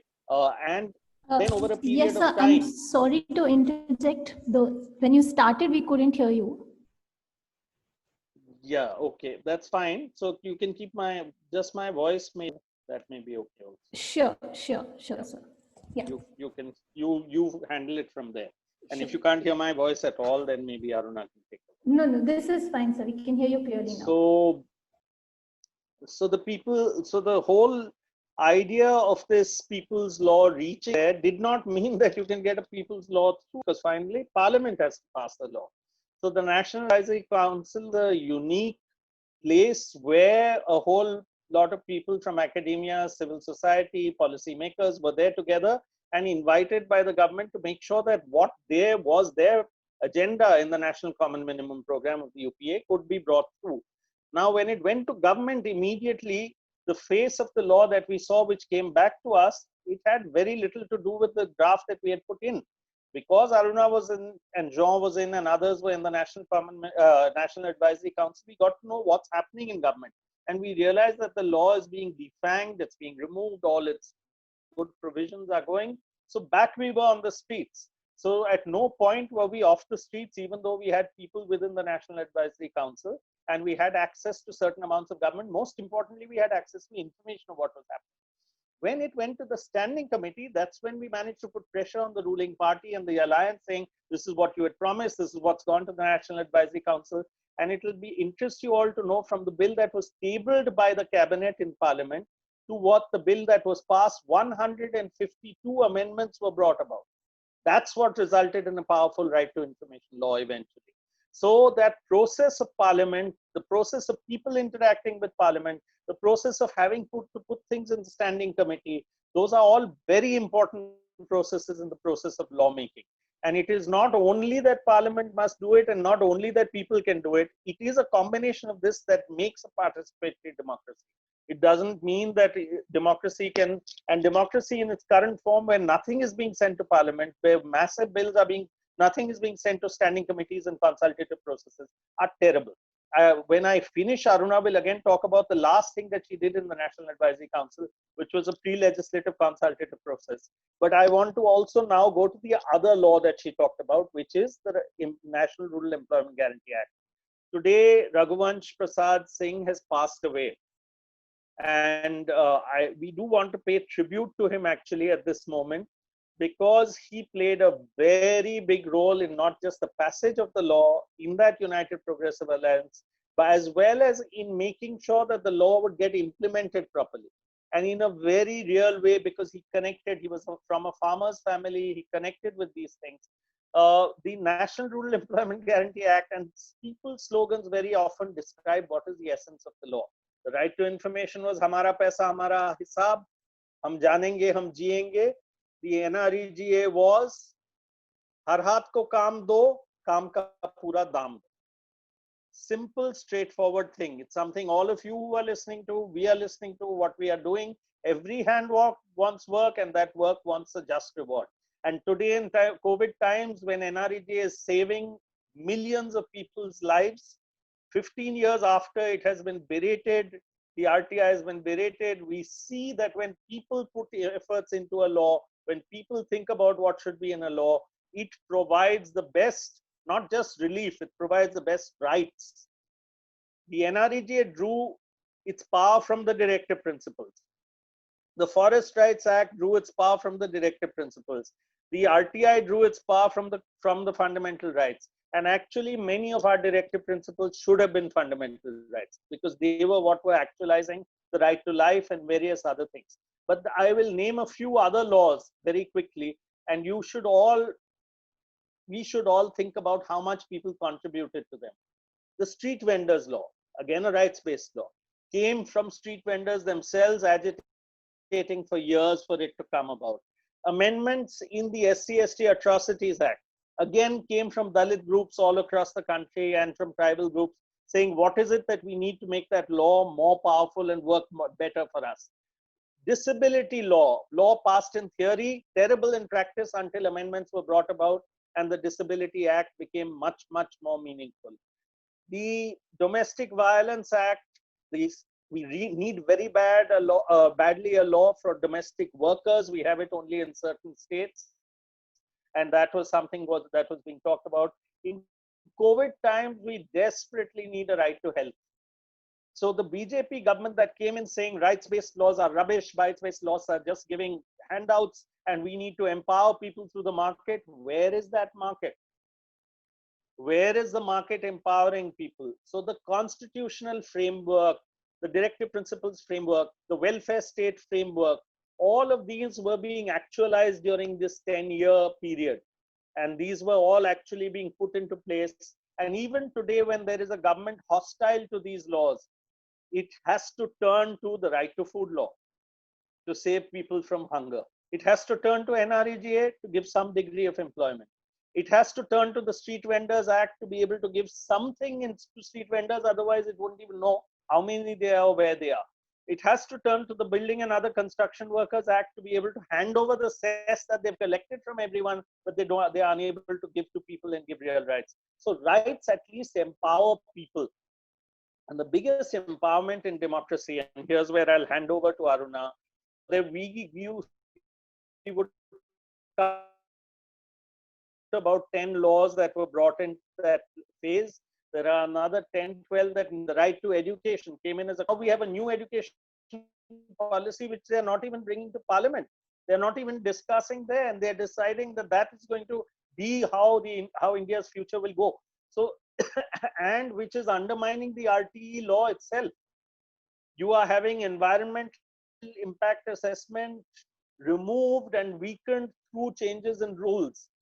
Without discussion in standing committees, without discussion. The Aadhaar Act was brought in without proper, after the standing committee had said there are big problems with it, after that it was just pushed through parliament, again without public consultation. So they are not doing parliamentary democracy in its proper form. Participatory democracy is not being done in its proper form. And if we want a constitutional structure where we, the people, can actually participate, then we need that kind of participation where rights-based framework is at the center stage and we take things from people. And there, the pre-legislative consultative policy, which was the last thing that Aruna did when she was in NEC 2, which she kind of piloted, which they brought about, which Government of India adopted. Finally, no one individual or no one movement or no group outside can do anything. It has to be done by the system. It's there on the Ministry and Law and Justice website. I would invite all of you to look at it. We'll send you the particular notation, but it is just not being used. But that's one of the most important things, that we need to have consultation first outside with people, then bring it to parliament, then in standing committees, then through final churning, we will get to know what kind of impact it will have on environment, on people, on affected people, on the economy, on our finances, and then have some sensible public policy legislation that is in tune with our constitutional framework. Then, of course, we need independent courts to protect it, but that's also part of other legislations. I'll just quickly mention that from those of us in the RTI movement, for us, there are several subsequent legislations which are important. You get RTI, but how do you get action, accountability? So we are fighting for a social accountability law. It's in the manifesto in Rajasthan. We've been pushing for it in the state and also at the central level. We need a grievance redress law. We need a Lokpal law, which they passed and they are not properly using. We need a whistleblower protection law because people need protection. We need a judicial accountability law because we've all seen Prashant Bhushan's case, other cases. How do you hold the judiciary to account? They are busy holding all of us to account in their own ways. So this is something that we need to think about. Aruna, 10 minutes. No, it took you 15 minutes, but that's perfectly fine. No, 10 minutes. I've timed it. I've timed it. I'm going to conclude now by saying that it's all right. We don't quibble about time. I'm going to conclude by just saying that we have to learn how to speak truth to power. And every one of us has to speak it. It cannot be done with just one person. It has to be done with a lot of people and with everyone's courage held high, with one's capacities, with one's confidence. We have to speak truth to power. And that's the only way in which our constitutional rights will be realized today. That's the only way in which the directive principles of state policy, which have empowered us, can really lead us forward for a better India. I'm going to stop here.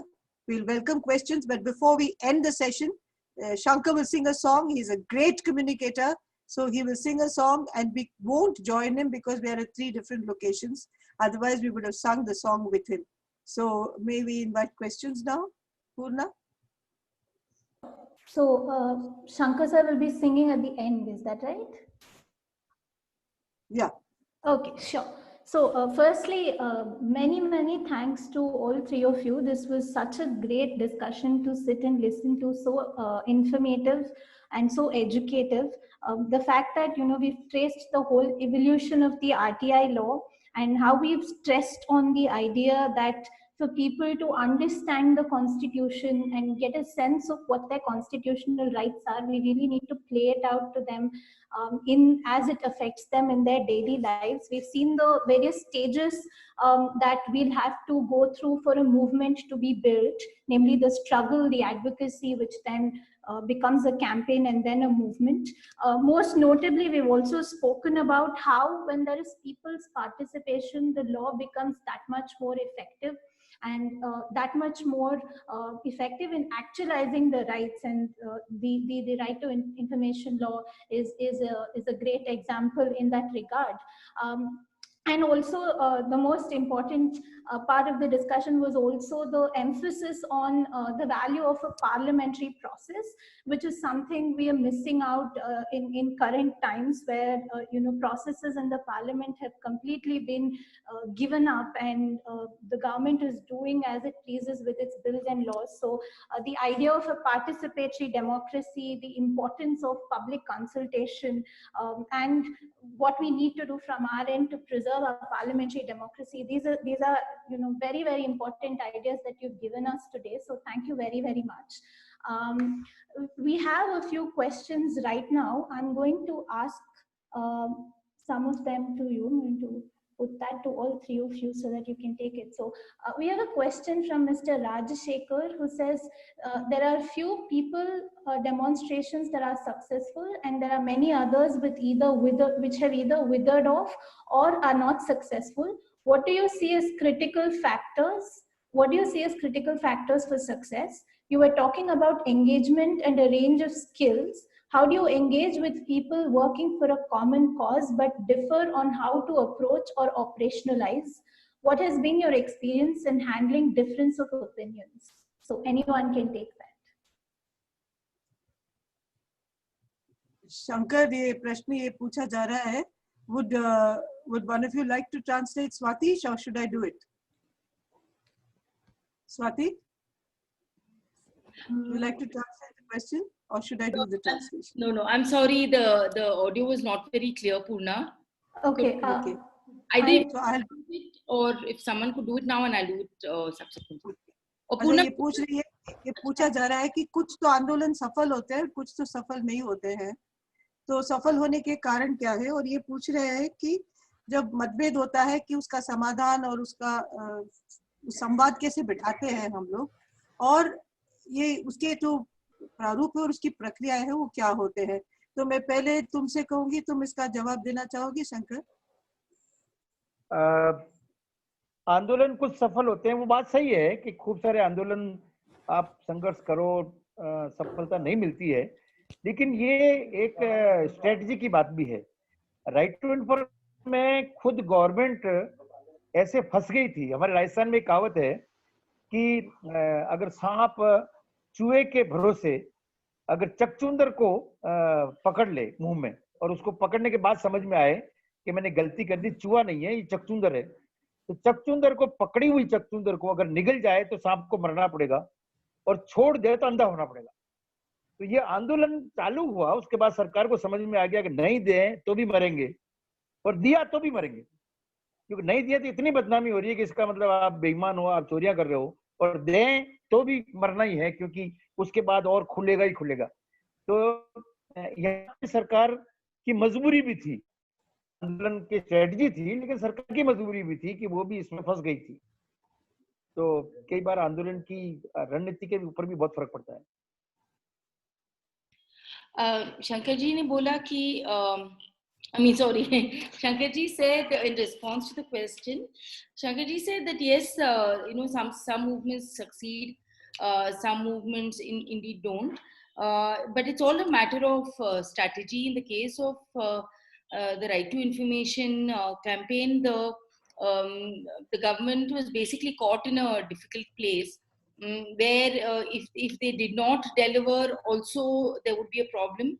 And if they delivered, also there would be a problem, because the movement had built so much of energy and there was so much of momentum and popularity to the movement. If they did not deliver, then it would look bad for the government. But if they delivered, then a lot of their secrets would be out. So it's what Shankar ji said is it's basically a matter of strategy on how you what do you do to get the government to listen to you? Thank you, Shankar sir. We have two more questions, both of which we'll try and translate also. So Swagata is asking, it seems like the RTI Act is being diluted by the central government. Do you agree that the independence of information commissions is now undermined? If yes, what can we do? What can we as citizens do about it? Shankar ji ये पूछ रहे हैं, स्वागता है, उनका सवाल ये है कि आरटीआई का जो कानून है उसमें कमियां पेश की जा रही है, सरकार जो है उसको कमजोर बना रही है, तो क्या जो इंफॉर्मेशन कमिश्नर है क्या वो अपने आप अपने बलबूते पे काम कर पा रहा है, या फिर जो उनका एक काम करने का स्वतंत्रता है वो कम हो रहा है से केंद्र सरकार के द्वारा, और अगर ये कमजोर हो रही है कानून, तो फिर हम लोग क्या कर सकते हैं इसके बारे में? शंकर, निखिल को देखिए हाँ निखिल निखिल can को take the question. Nikhil, take the question, please. Nikhil, please take the question. To get unmuted. Yeah. Can you hear me? Yes, we can. Yeah. So there is no doubt that the amendments that were brought about to the RTI Act have weakened the information commissions. And the reason that that is a very pernicious move was because government kept saying, oh, we are only amending one small part. What is your problem? But the problem is that all of us in that people's law, we empowered those commissions to be the watchdogs of the law. The commissions, if you read the entire RTI law, are supposed to stand with people for transparency and ensure transparency of the whole system. And that's why they were made extremely senior. And that's why even in Parliament, that was one of the things that the Standing Committee brought about. It in fact enhanced the position of the information commissioners and said that they will be equivalent to election commissioners, which is a constitutional body. And that's what those Standing Committee proceedings said. So you have reduced its particular strength. You've reduced its status. And by doing that, you will do just now, the Central Information Commission has no Chief Information Commissioner. And that's what the government of India keeps doing. So not only have you reduced its power, you don't have anyone there, and without a Chief Information Commissioner, it practically cannot function. And during COVID times, there are many state commissions which are not functioning, where also their position was very senior. All information commissioners were senior to the chief secretary, so that they could extract whatever information on behalf. Even a small ordinary person or a young child could go, and if that issue reached the information commission, it could extract the information from the most senior office in the state or the center. So, bilkul, there is no doubt about it. Iska कोई बात ही नहीं है, शक ही नहीं है कि वो कमजोर हुआ है. But RTI, they are continuously trying to chip away at the RTI. So how do we respond? We respond by saying it is our birthright. MKSS जब लड़ा, जब MKSS ने जनसुनवाइयां की, whenever MKSS was at the RTI law, there was no law. And MKSS was asserting its right to information, its birthright to information. So even today, there are 7 to 8 million users of RTI. Each user is like a little mutiny, is like a little revolution, is like a little, is like a big campaign in a little office. When that goes into the office of the mining department or of the excise department or of the prime minister's office, they suddenly drop it. When you ask PM Cares, why is PM Cares money not transparent? Why are you not answering under RTI? They don't answer under RTI because they are scared, and the whole country knows that. Why would they not answer about that? Because they don't want to answer. So even in saying we are not under RTI, we are not under RTI, like some little child saying something that they are being petulant about, that the whole country knows about, why they are hiding. So that, what can we do? We are running a campaign. We'd like to invite all of you to be a part of it. Use RTI to demand accountability. Use RTI to strengthen RTI. So where they are trying to weaken RTI, all of you use RTI. I'd like to ask you a question. How many of you have put in an RTI? Those who haven't, please put it in. Those who have, put some more in, and you'll see how we can make the system work better. Thank you, sir. The next question we have is, thank you so much for this amazing session. For someone who hasn't participated in these participatory legislative processes, it seems that the current government puts up a face of participation. For example, the NEP and EIA open for people's comments. What are the gaps? सवाल ये है शंकर जी, एक तो ये धन्यवाद कर रहे हैं, एक बहुत ही एक अच्छा उनके लिए अनुभव रहा ये सेशन। उनका सवाल है कि ये सरकार ऐसा लग रहा है कि भागीदारिता का एक नाटक कर रहा है और ये वाकई में जो है भागीदारी चाहते नहीं है। उदाहरण के तौर पे वो डाल रहे हैं कि जो नया शिक्षा पॉलिसी है और जो EIA है, जो एनवायरमेंटल इम्पैक्ट असेसमेंट के जो नए रूल्स थे, तो इन्होंने तो ये लोगों के जांच के लिए सामने रखा है, तो इनमें कमियां क्या है, ये इनका सवाल है।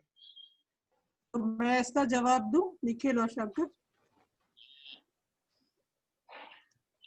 So I carry on with this, answering this question, Nikhil and Shankar. Okay. There is, see, participation is sharing power. Let's be very clear about this. Any participatory process means I share decision-making power. I share the power of information equally with everybody. I believe in a sense of equality. I believe in a sense of I do not believe in impunity. I believe everybody is under the same law. Now, participation, if any government allows participation, it's a government that is a confident government. No government that is lacks in confidence will allow participation. So by inference, a government that does not allow participation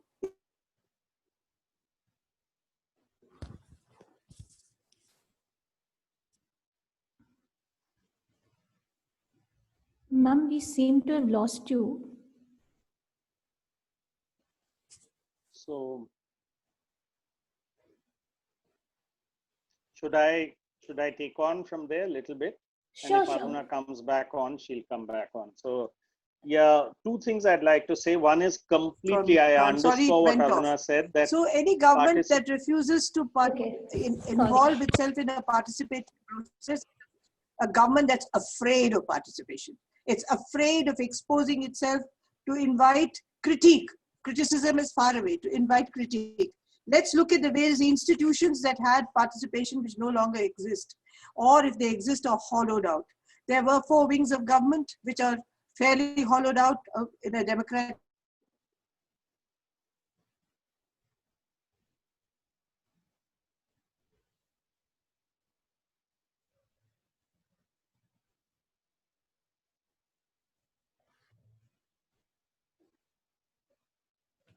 Ma'am? Hello? Do you want to take over, because I keep going and coming? Yeah, I'll just add. So I'm underscoring what Aruna said, that participation and this sort of so-called symbolic participation by opening up EIA or opening up NEP for comments and then not reading those comments at all. The proof of the pudding is actually how are you really doing what you're promising to do? There have been 20 lakh people who have tried to talk about the EIA and have made given whatever feedback they wanted to. That has not been read. It has simply been kept there. Over 2 lakh people gave suggestions. So if you looked at when the RTI was trying to be amended earlier, always we would say, please put it up on the website, invite comments, and then decide what you're going to do. And 98% of the comments would say, do not amend the RTI, and they had to go back. Finally, when they did amend the RTI, they never put it up for comments. So each time earlier, what had saved us is when people had participated and said, don't you dare amend this law. And when they decided they wanted to push it through, then they did not put it up at all. In the case of EIA and NEP, they have actually only paid lip service to participation and to public consultation. Please look at the pre-legislative consultative policy. It says whatever comments you get, organize those, respond to those, bring those responses also to the cabinet, bring that to the standing committee, and only then bring things that to a legislative stage. So that puts a process of participation in place, an institutionalized process, which they are not doing at all. Okay. If Thank I you. may just add a bit to this, Please, ma'am, if go I ahead. can add a bit, Sure. Purna, because just 1 minute or two. See, if you look at all the institutions which institutionally provided us the space, just for an example, the Planning Commission. We protested so many times outside the Planning Commission. We had lots of objections with what they did. But we could object because they were transparent and we could see what they were doing. Otherwise, what would we have protested for or against? So in a Planning Commission, which planned for 5 years, gave you and me a plan for the next 5 years over which we could object, which we could agree, disagree. We also knew what the federal system was going to be like, how much money would come to the states. Today, federalism is finished, almost finished, because there is no way in which a federal state can get information from the central government unless the central government chooses to share the information.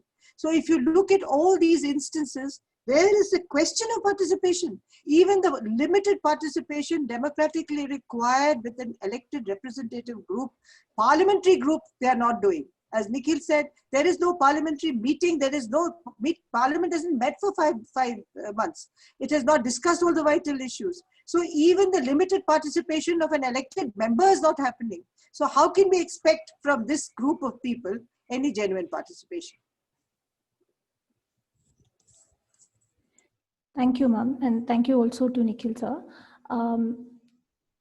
Next question is from Rakesh Mahanti, who says, is MKSS doing something to take education to rural areas and to make education board independent of political party in power? Shankar ji, सवाल ये है राकेश महंती का कि क्या MKSS शिक्षा के दायरे में कोई काम कर रहा है, ग्रामीण इलाकों में शिक्षा पहुंचाने का क्या काम हो रहा है, और एजुकेशन बोर्ड इंडिपेंडेंट, और जो शिक्षा बोर्ड है वो राजनीतिक पार्टियों के तहत या फिर उनके दबदबे में रहता है, तो उनको उस दबदबे से निकालने के लिए MKSS क्या-क्या गतिविधियां कर रही हैं, ये इनका सवाल है। शंकर, आप इसका उत्तर देंगे? शंकर, सॉरी शंकर, तुम इसका जवाब दोगे भाई? एक बार वापस बताना पड़ेगा रुना। सवाल ये था कि जो शिक्षा बोर्ड जो राजनीतिक पार्टियों के ताकत तले दबा हुआ है, उसको हम कैसे उसको निकालें, एक। दूसरी बात, ग्रामीण इलाकों तक शिक्षा ले जाने का क्या काम MKSS कर रहा है। ये दो सवाल है उसी एक सवाल में।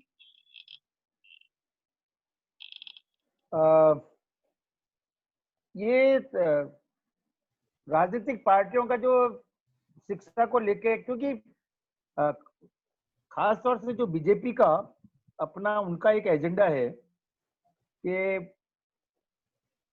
आज सरकारी स्कूलों में, हमारे यहाँ भी ग्रामीण इलाके में देखो तो RSS की बहुत बड़ी पकड़ है। जो टीचर है सरकारी, तनख्वाह सरकार से लेते हैं, लेकिन उनका पूरा दिमाग RSS के उसमें काम करता है।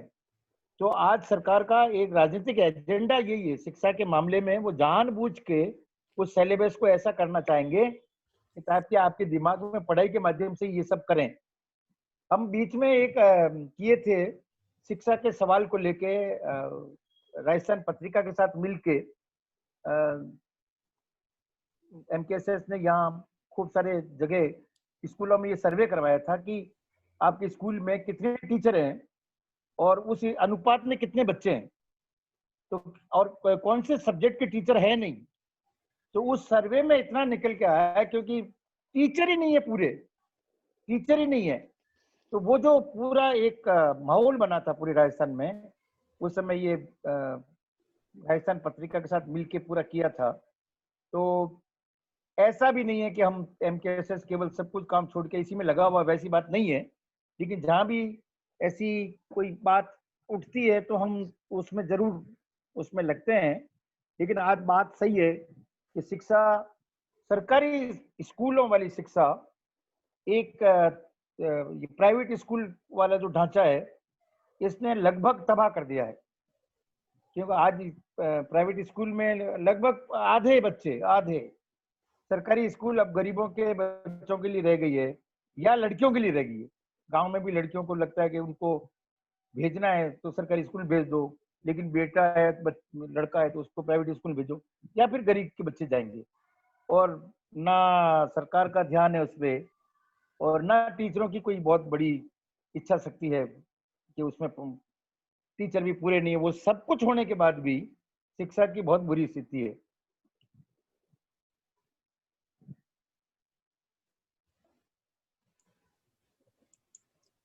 Well, I just add one line to what Shankar said, is that we are interested in political education so that real education can be saved.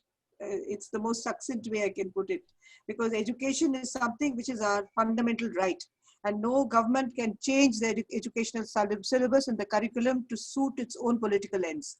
And why aren't we raising a voice? So MKSS's main political agenda for education is to make sure that we build up this kind of understanding that education should be divorced from specific political agendas. It is the larger political agenda of awareness. It is the larger political agenda of being conscious of citizenship, of course, because I do believe that politics is just more than political parties, but certainly not party political agendas. I had some network issues, so I could hear only the first part of what Shankarji said. Is that Shankarji started with saying that the schools in Rajasthan are very much under the influence, or rather the villages of Rajasthan are definitely under the influence of the RSS, and there is an RSSizing of the curriculum that is going on. I could hear very clearly till this, and after that I've had a very patchy network for a bit. So Poorna, I'm sorry, but if you could just come in only for a little bit of this, it'll be great. I did not really follow a lot of it, unfortunately.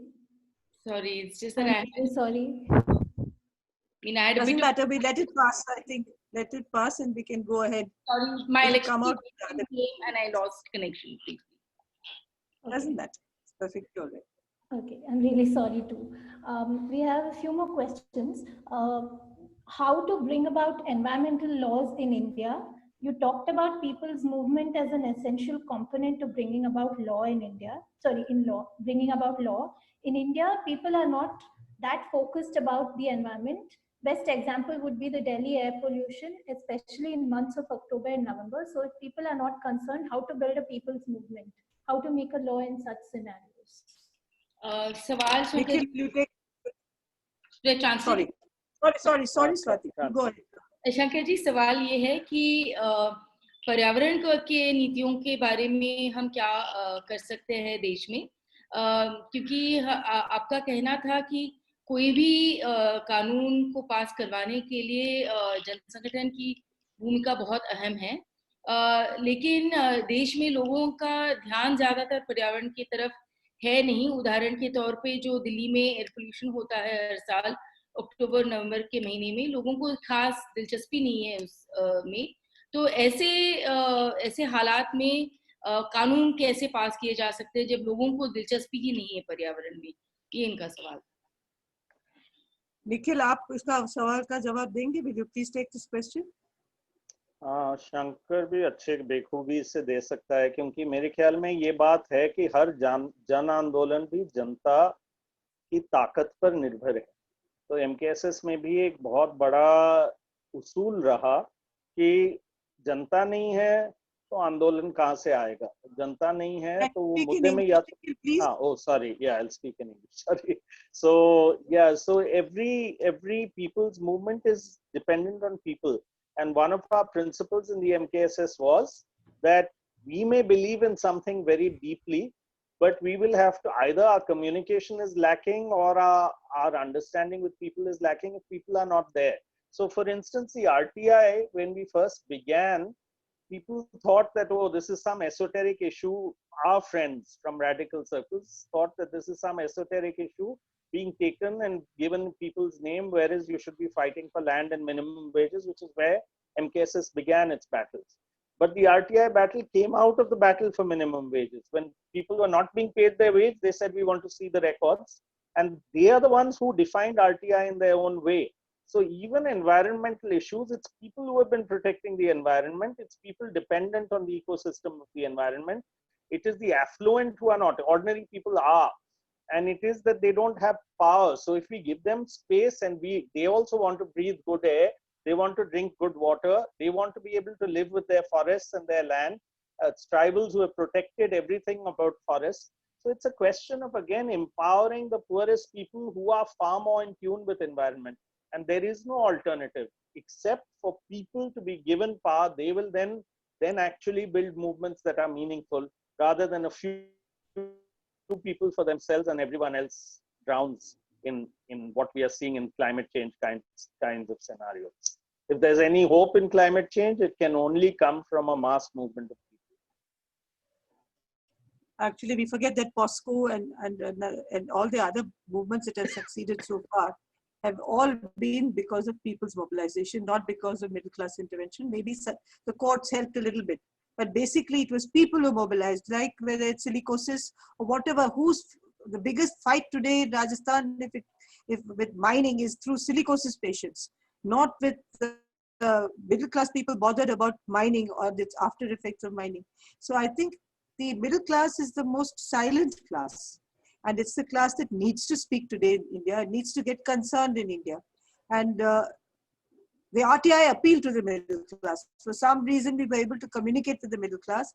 And the environment group should also try very hard to evolve a kind of language that brings home to every middle class person the hazards of continuing with practices that will really destroy their lives and the state of health, and the environment will also impact the future generations. That realization has not come. We have forsaken everything for the world of convenience. Convenience first and everything else later. So we tolerate any kind of inconvenience that may be caused to future generations because of climate change. Right. Thank you so much to both of you. We have another question here from Ananya, which perhaps is an anxiety that all of us also have. She says, in the context of the protesting farmers in Haryana on the new agriculture ordinance, we are seeing people's mobilization in large numbers that seem to be withering away, firstly because the government is no longer providing that space for dissent, but also because we are unable to sustain these and provide direction to them. Are we not failing somewhere, where on one hand we are trying to build up movements, but on the other hand we are unable to recognize or take forward mobilizations that have scope of turning into sustained movements? Shankar ji, सवाल ये है कि हरियाणा के किसानों की प्रदर्शन को ये उदाहरण देते हुए अनन्या जी कह रही हैं कि एक तरफ हम लोगों को या फिर लोग इकट्ठा हो रहे हैं और वो संगठित हो रहे हैं, लेकिन दूसरी तरफ इसको टिका के रखना बहुत मुश्किल पड़ रहा है। एक वजह यह है क्योंकि सरकार जो है व्यक्त करने की जगह जो है वो कम सकड़ा हो रहा है। सरकार जगह देता नहीं है कि हम अपनी खिलाफत को बयान कर सके। एक तरफ वो है, तो क्या हम कहीं ना कहीं हम कमजोर हो रहे हैं, हमसे कहीं चूक हो रही है कि हम संगठन बना नहीं पा रहे हैं, या फिर बना रहे हैं लेकिन उसको टिका के रखने में हम असफल हो रहे हैं? इनका ये सवाल है। देखिए, ऐसी है तो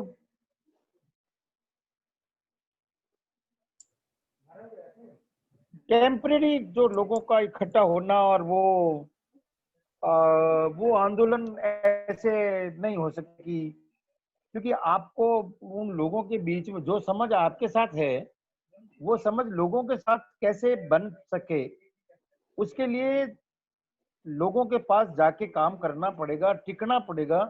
ये ऐसे नहीं हो सकता कि हम बहुत दिक्कत है, केवल एक की बात नहीं, पूरी आपके हर एक हिस्से में प्रॉब्लम है। इस देश को चारों तरफ से देखो तो देश की बहुत इसका स्वास्थ्य ठीक नहीं है, क्योंकि हर जगह से दिक्कत है।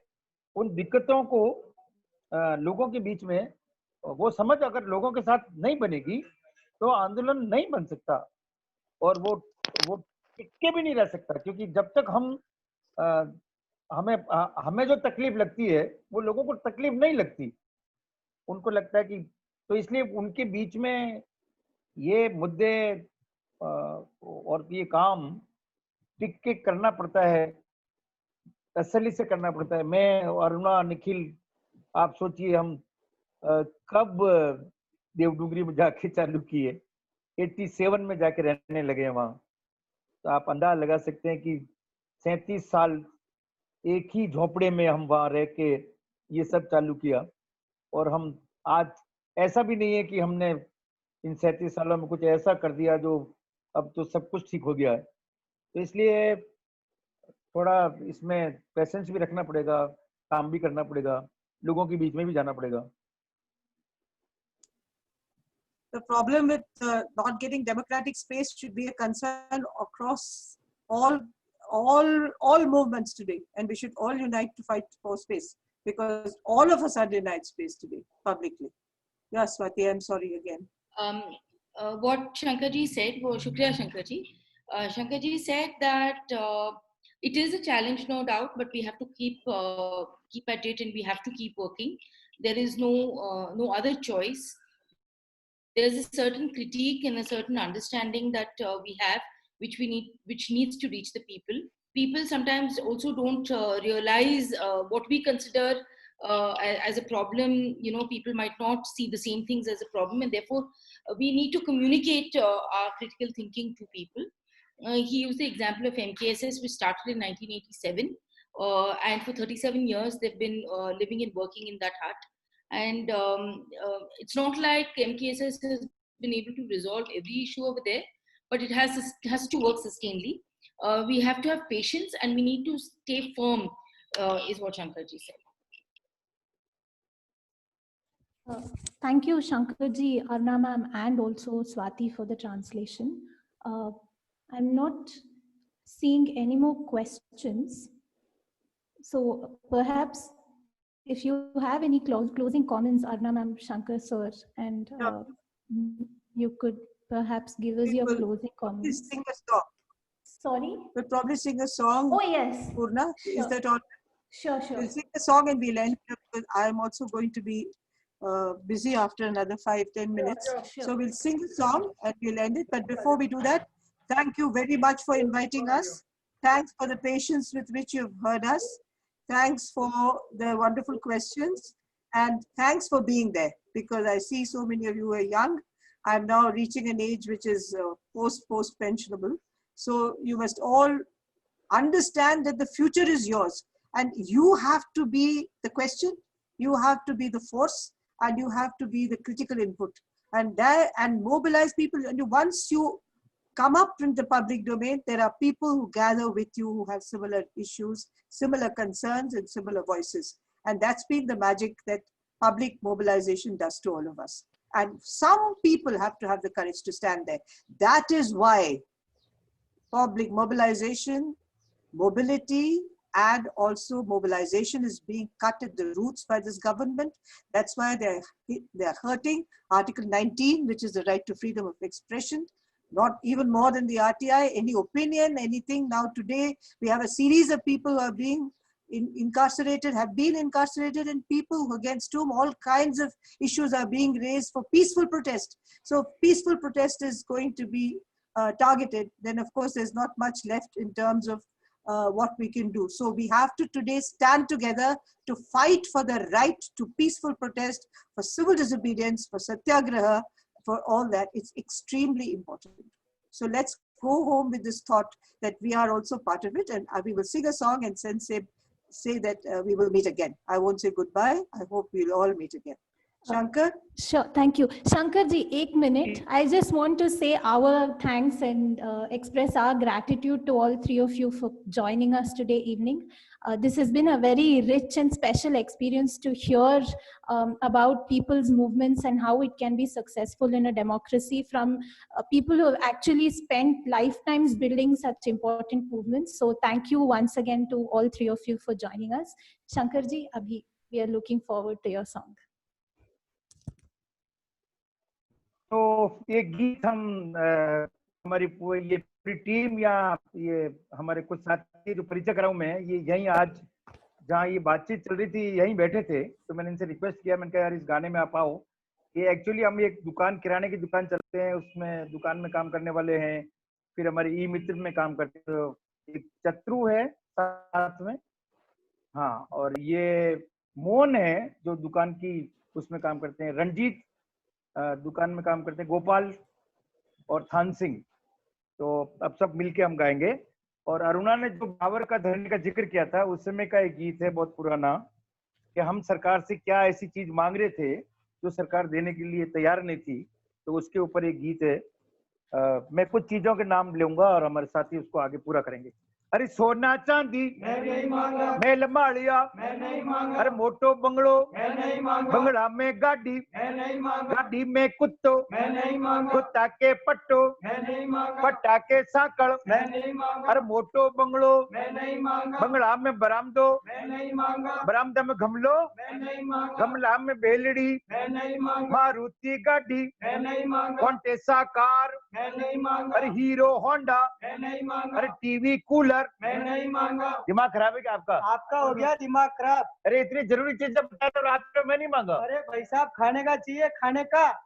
गांव के हो क्या? हाँ, खाने का चाहिए। गरीब लोग हो क्या? हाँ, मजदूर हो क्या? मजदूर। का खाने का मामला है। हाँ, खाने का। मैं बताऊं आपको क्या चाहिए?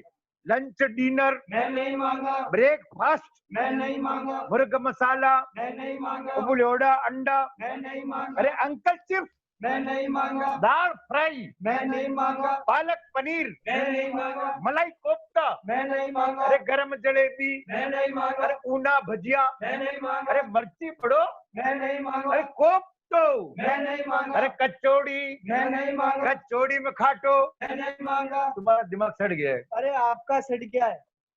हम अरे इतनी जरूरी चीजें बता रहे हो आप कह रहे हो मैं नहीं मांगा। अरे पीने का सवाल है, पानी नहीं है राजस्थान में। ओ अच्छा, पीने का मामला है क्या? हाँ, पीने का मामला। अरे गुजरात में जाओ ना, बहुत मिलता है।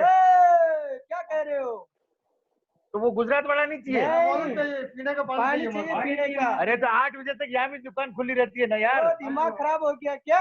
अरे पेप्सी कोला मैं नहीं मांगा, अरे कैंपा कोला मैं नहीं मांगा, अरे लिम्का सिमका मैं नहीं मांगा, अरे मैंगो फ्रूटी मैं नहीं मांगा, बिस्लरी मैं नहीं मांगा, बियर की बोतल मैं नहीं मांगा, दारू की थैली। मैं नहीं मांगा। आपका दिमाग सड़ गया। आप करते क्या हो? अरे आपका सड़ गया, हम मजदूरी का। हाँ तो करो ना मजदूरी। मिलती कहाँ है? क्या पूरे पैसे नहीं देते? नहीं देते। तो कागज देखो ना। दिखाते नहीं है कागज। तो ये 30 साल पे कागज देखने की बात उठी थी कि हमको मसोल नहीं दिखाते, हमारा नाम लिखा हुआ वो दिखाते नहीं है, तो इसलिए ये मुद्दा उठा था कि हम अपना कागज देखेंगे। तो अभी तक जो चला तो उसमें कि मैं नहीं मांगा, ये हमको नहीं चाहिए, लेकिन हमको क्या चाहिए वो अब आएगा। हर रोजी रोटी मैं मांगा, पूरी मजूरी मैं मांगा, स्कूल में पढ़ाई मैं मांगा, अस्पताल में दवाई। मैं मांगा। मतलब इतने सालों में बाद में मांग भी क्या रहे हैं?